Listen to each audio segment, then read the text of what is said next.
शरीर को छोड़कर वो पूरे शरीर में ये ढूंढती रहती है, खोजती रहती है, कहाँ कोई छोटी सी फुंसी हो, कटा हो, कोई जला हो, कोई घाव हो, पस निकलता हो, खून निकलता हो और हम वहां जाके बैठे। इत्र लगा हुआ है, खुशबूदार कोई सेंट लगा हुआ है, आपने कैसे कैसे तेल लगाए, उन सबको छोड़कर उसका काम क्या है कि वो गंदी जगह पे बैठ रहा। उस मक्खी तरह उदाहरण उन लोगों का होता है जो आपके अंदर गुण न देख के अवगुण की तरफ निगाह करते। तो हमारा जीवन में तन मन धन तीनों का ही बराबर सहयोग होता है। तीनों तरह के पाप लगते हैं।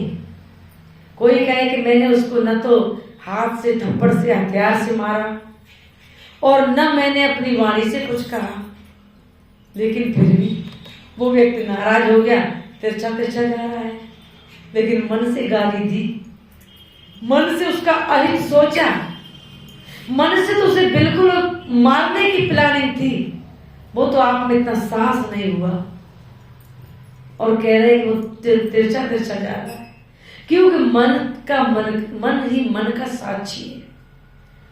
उसके अंदर छिपा हुआ मन। कितने उदाहरण आपको बताएं कि मित्र और मित्र का मन, मित्र जो सोच रहा है दूसरा मित्र वही सोच रहा है। कभी कभी गुरु और शिष्य की एक ही बात, एक ही विचार, एक ही कहने वाला, एक ही चीज। कभी कभी ऐसे पति पत्नी भी होते हैं, जो पति सोचता है और पत्नी पहले कह देती है। पति किसी को दान देने की 100 रुपए की सोचे तो पत्नी कहती है कि 1 रुपए और लगा दो इसमें। कितना सुंदर भाव। पति कहता है कि सामने 2-4 लोग आ गए, कुछ बन जाएगा उनके लिए चाय पानी नहीं, उन्हें बैठा लो, रोटी बना रहे हम, रोटी खिला के भेजना। ये क्या है? पति जो कह नहीं पा रहा था और पत्नी ने पति के भाव को समझ लिया, उसने कह दिया, समझ लिया कि ये बाहर आने वाले अतिथियों को भोजन खिलाना चाहती है। उन्होंने कहा बैठाओ, चाय से काम नहीं चलेगा, हम भोजन बना रहे, आप उनको परोसना खाओ। ये पति पत्नी का भाव होता है और भाव था। और कभी कभी आपने देखा आज के 20 या 25 साल पहले या 30 साल पहले लोग इतने शिक्षित नहीं थे, और उससे पहले हमारे गुरुजी या पिताजी भी वो बताते थे कि कोई लड़की को देखने ही नहीं जाता था कि नाव और पंडित घूमते फिरे, जहां उन्हें समझ में आ गया कि फलाने गांव की बिटिया के लिए जिनको वो लड़का अच्छा रहेगा, कि चलो सीधे उसके दरवाजे गए, कहा कि वो लड़का ऐसा है। उन्होंने कहा ठीक है, तुम चले जाओ, पक्की करें। बस वहां की बात बता दी और उन्हीं की बात पे विश्वास करके शादी कर लेते थे। थोड़ा बहुत कोई नुक्स भी होता था। हमारे गांव में ताई लगती है, उनकी ये वाली अंगुली इस तरह थी, तो हमने कहा ताई तुम्हारी शादी कोई फेल करने नहीं में आया? हमने वैसे भी कहा। उन्होंने कहा बेटिया तब कहाँ फेल पास होती थी, तब तो नाव पंडित ने जो कह दिया बस शादी कर ली। तो हम फिर रोटी कैसे बनाती हूँ कि पूरी रोटी में छेद हो जाता है बनाते समय। हम फिर भी हमके ताऊ ने कभी गाली नहीं दी, कभी निकाला नहीं घर से, कभी तलाक की बात नहीं आई, और वो भी निभा रहे, और 4 बेटे हैं और अच्छे संपन्न, बड़े सीधा सरल स्वभाव था। कभी कभी ये बातें आ जाती हैं दिमाग में कि कैसा व्यवहार होता है। एक हमारे पड़ोसी गांव की बात है कि उनकी भी पत्नी बड़ी सीधी थी, पढ़ी लिखी नहीं थी तो कुछ और ज्यादा सीधी थी। उन्होंने कहा, उनके बेटे का नाम था सुरेंद्र। सुरेंद्र की माँ हाँ कि रोटी पूरी बनाने की तैयारी करके क्या है कि वो आए, साले साहब आए, ठीक है, और तुम्हारा भाई और आया है। अब वो भी मजाक किया था और पत्नी से मजाक करने लगे। हाँ, और सुरेंद्र के मामा और आए और उनकी माता जी बैठी थी, तो हमारी माता जी का समझौता आया है, अब तो बना ले रोटी। अब वाकई में वो इतना उन्होंने दिमाग नहीं लगाया, दाल बनाई काफी और 4 लोगों के लिए और 2-3-4 लोग अपने 8-10 लोगों के लिए इतना आटा गूंद के और रोटी शुरू और कहा कि बुला लाओ। अब बुला के आके उनका भाई बैठ गया। अब वो आदि इतनी पर्दा करे और धीरे से कह रही कि बेहू 3 लोगों ने तो बुला लिया।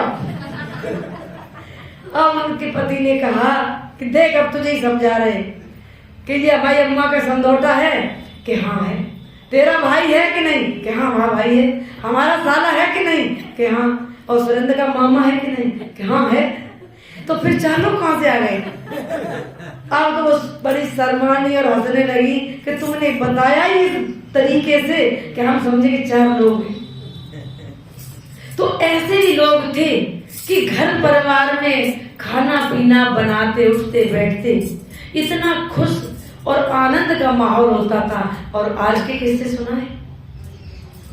कोई अछूते नहीं है कि चाहे वो मेरठ की घटना हो, चाहे वो दिव्यापुर की घटना हो, चाहे वो जयपुर की घटना हो। आजकल तो फोन चलाने वाले सब देखते हैं। इन सब के पीछे कारण क्या है? मैंने जो समझा है एक आध्यात्मिक दृष्टि से, इन सब के पीछे एक मुख्य मोटा कारण है चरित्रहीनता। चाहे वो आज का युग हो और चाहे पहले का युग हो, पहले पुरुष हो या स्त्री हो, जिनका कहते हैं कि एक नारी सदा ब्रह्मचारी और पति ही परमेश्वर। कोई भी ईश्वर अल्लाह खुदा होता था तो उनका पति, और एक के अलावा किसी भी पर पुरुष की तरफ वो देखती नहीं थी। फिर जैसी हो, थोड़ी दिमाग से 100 ग्राम कम हो पत्नी, उसे भी निभाते थे। और पति भी यदि कुछ शरीर से कोई विकलांग है, कोई कैसा है, कोई दिमाग का है, तो वो निभा जाती थी। परिवार के सारे संतानों के सारे वो एक दूसरे को खिलाती पिलाती और अपना जीवन काट लेती थी और खुशी खुशी। लेकिन आज यदि किसी की हत्या कर रहे हैं, घर में कलह है। आज सुबह ही टहलते टहलते साधु हमारे साथ 2-3 दिन हो गए, टहलने जाता है, बहुत ही अच्छे विचारों का है,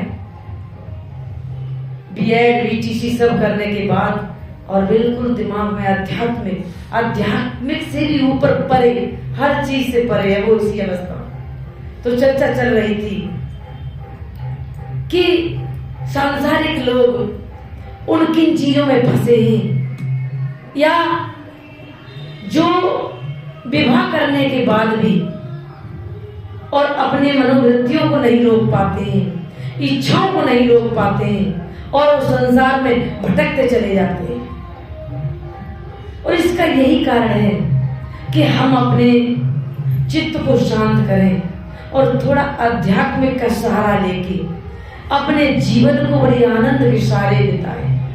और कि पहले समय में 5-5, 10-10 भाई थे और उनकी सेवा करते हुए 50-50 लोगों के परिवार को खाना पीना खिलाते हुए और पर पूरा जीवन बिता लेते थे। फिर कुछ समय बदला कि भाई और भाइयों के साथ नहीं रह पाएंगे, हम और हमारे पति और हमारे सास ससुर को अलग कर दो, हम अलग 4 लोग अलग रहेंगे। लेकिन आज का समय क्या है? आज के कुछ समय पहले कि अकेला बेटा है, वो कहते हैं कि सास ससुर को भी अलग कर दो, चलो अलग नयारे रहें, चाहे आधा कमरा मिले चाहे 1 कमरा मिले। अब वो भी समय देखो, अब आज की डेट क्या है कि पति पत्नी तो अलग रह ही रहे हैं। पत्नी पति से कह देती है कि भाई खाना बनाना आता है तो बनाओ, और नहीं तो अपना खाना अलग बनाओ। अलग रसोई में अलग वो रख देती है, गैस चूल्हा हो, अपने लिए चाय बना के ला, हाँ क्षमता हो तो 1 कप मेरे लिए भी बना के ला। और वो भी बनती नहीं है। कल एक संत जी का फोन आया, वो कह रहे थे कि मेरे 4 मित्र थे और 4 मित्रों ने शादी की और 4 में से 4 का झगड़ा चल रहा है और 3 की पत्नियां कोर्ट में पहुंच चुकी हैं, केस कर चुकी हैं। तब वो आके हमसे बैठते हैं कि साहिब जी आप ही अच्छे हो, कम से कम इस झंझट में तो नहीं पड़े, खाते पीते भजन करते और आनंद में हो। हमें न तो रात चैन न दिन चैन, न इतना इतना कमाई का कोई फायदा, और न रोटी मिलती है, अपने हाथ से भोजन बनाते हैं और कोर्ट कचहरी के चक्कर लगाते हैं। वो स्थिति आज की हो गई है। और मुझे लगता है कभी कभी उदास या निराश हो जाते हैं कि मेरा लगता है कि सत्संग से भी कोई लाभ नहीं हो रहा है। न तो लोग अपने विचार बदलते हैं, न कोई चरित्रवान होते हैं, न अपना सीधा मार्ग चलते हैं। सत्य का भजन ध्यान तो छोड़ो, हम आप लोगों से यही कहते हैं कि आप परिवार में खुश हो, हम उस पर एक्स्ट्रा कोई भी भजन नहीं डालते कि आप 3 घंटे सत्संग में या साधना में बैठो या हमें दान दो या मेरी सेवा करो।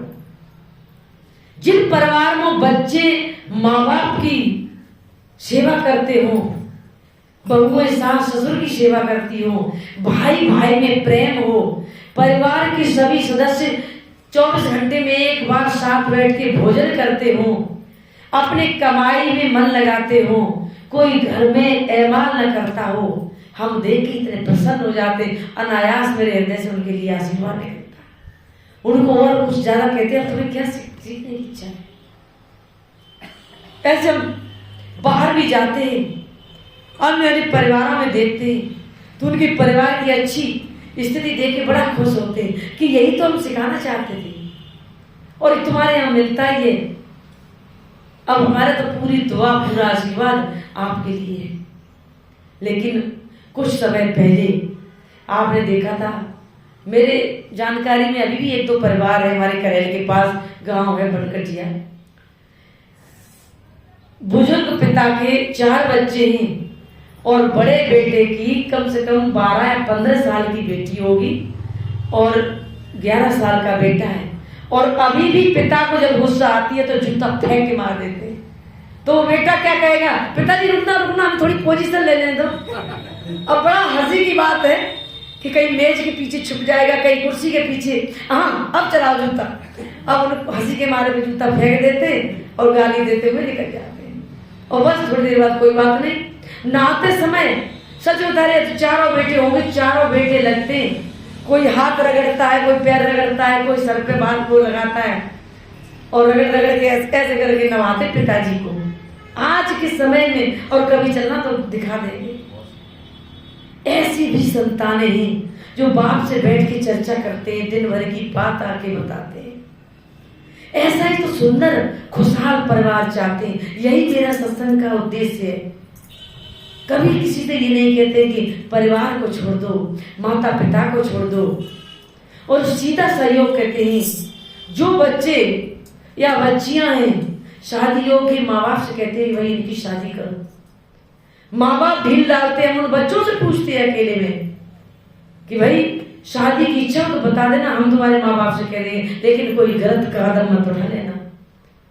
और खासकर जो सत्संग में आते हैं तो हमके माँ बाप के साथ साथ मेरी भी बेइज्जती होगी कि महाराज जी तुम्हारे सत्संग में भी हमने वो बच्चा एक दिन देखा था, तो हमारा भी सर नीचे होगा। तो इसलिए कहते हैं कि उस ज्ञान को समझो, अध्यात्म को समझो और अपने जीवन को बड़े सुखमय चलाओ। हम जिस वासना में फंसे हुए ये सबसे जरूरी नहीं है, बहुत और भी चीजें जरूरी हैं। और हमारे संसार में, हमारे इस पृथ्वी पर, भारतवर्ष में कैसे कैसे महापुरुष हुए, अपना जीवन जी के और चले गए और यश कीर्ति उनके संसार में फैल गई। आज भी उनका नाम लेके उनका उदाहरण सुना रहे हैं। कहते नहीं कि मरने के बाद भी तुम्हें याद करे, तुम्हारा उदाहरण सुनाए, वो व्यक्ति अमर हो गया। और इस खाल मांस हड्डी का ये शरीर ये अमर नहीं होता है, नाम अमर हो जाता है। उसकी एक एक स्वभाव, आदत, आपका व्यवहार अमर हो जाता है। आज हम यहाँ बैठ के किसी का उदाहरण सुना रहे हैं तो वो व्यक्ति अमर है, चाहे वो कितने भी समय पहले मर चुका हो। तो इस विचारधारा को आगे बढ़ाते हुए बड़े ही आग्रह के साथ कहते हैं कि अपने माता पिता, घर परिवार की अच्छी तरह सेवा करते हुए, गुरु की भी लाज रखते हुए अपने जीवन को बड़े सुखमय आगे बढ़ाइए। और कुछ समय पहले तो गुरु बहुत ही प्रताड़ित करते थे, और आज के गुरु तो शिष्यों को डरते हैं कि ज्यादा कुछ कड़ाई से कह दिया तो कल आएगा नहीं, और वो सोचते कि आएगा नहीं तो फिर इसे सिखाएंगे क्या, फिर सुधार इसका कैसे होगा। तो आजकल के तो गुरु डरने लगे, वैसे ही आजकल के पिता अपनी संतान से डरने लगे। अभी मास्टर साहब ने कहा था कि महाराज जी सबसे ज्यादा हमें डांटते, जबकि सब लोगों को पता है कि हमारे गुरुजी तो सबसे ज्यादा मुझे डांटते थे, लेकिन उनका ज्ञान ध्यान हमारी तरफ ज्यादा था। तो हो सकता है आगामी महंत आपको ही बना दे, इसलिए हमारा भी ध्यान आपकी तरफ हो। बोलिए श्री सद्गुरुदेव।